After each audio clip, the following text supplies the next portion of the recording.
आगामी लोकसभा चुनाव के लिए दिल्ली की सभी 7 सीटों पर बीजेपी ने अपने उम्मीदवारों के नाम का ऐलान कर दिया है। इस चुनाव में बीजेपी ने 6 नए चेहरों पर दांव लगाए हैं। केवल एक मौजूदा सांसद का टिकट नहीं काटा गया है।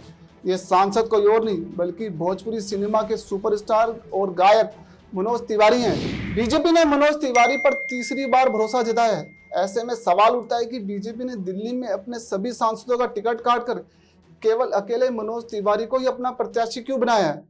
दरअसल मनोज तिवारी पर बीजेपी के इस भरोसे के पीछे कई बड़ी वजह हैं। बीजेपी ने इस चुनाव से पहले अपने मौजूदा सांसदों और उनके कामों को लेकर एक इंटरनल सर्वे कराया था। इस सर्वे में मनोज तिवारी के काम को लेकर पार्टी को पॉजिटिव रिपोर्ट मिली है। साथ ही बीजेपी के इस सर्वे में मनोज तिवारी के संसदीय क्षेत्र की जनता उनके काम से संतुष्ट बताई गई।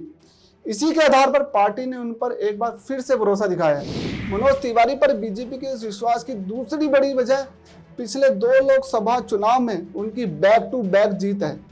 सपा छोड़ बीजेपी में आए मनोज तिवारी ने 2014 और 2019 के लोकसभा चुनाव में उत्तर पूर्वी दिल्ली में पार्टी को जीत दिलाई थी। इस बैक टू बैक जीत के बाद बीजेपी ने उन्हें 2024 में एक बार फिर से अपना उम्मीदवार बनाया है। हालांकि 2009 में पॉलिटिक्स में एंट्री लेने वाले मनोज तिवारी ने सबसे पहले सपा की टिकट पर यूपी की गोरखपुर सीट से चुनाव लड़ा था, जिसमें उन्हें हार का मुंह देखना पड़ा था। इसके कुछ समय बाद ही मनोज तिवारी सपा छोड़ बीजेपी में शामिल हो गए। मनोज तिवारी उत्तर पूर्वी दिल्ली से बीजेपी के मौजूदा विधायक हैं।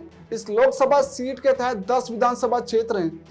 इन सभी 10 सीटों पर पूर्वांचल और बिहार के वोटरों की संख्या किसी भी उम्मीदवार की हार या जीत में निर्णायक भूमिका निभाते हैं। मनोज तिवारी की यूपी के वोटरों के बीच खासी लोकप्रियता और मजबूत पकड़ मानी जाती है। बीजेपी ने इसे देखते ही उनको एक बार फिर से चुनाव में रिपीट किया है।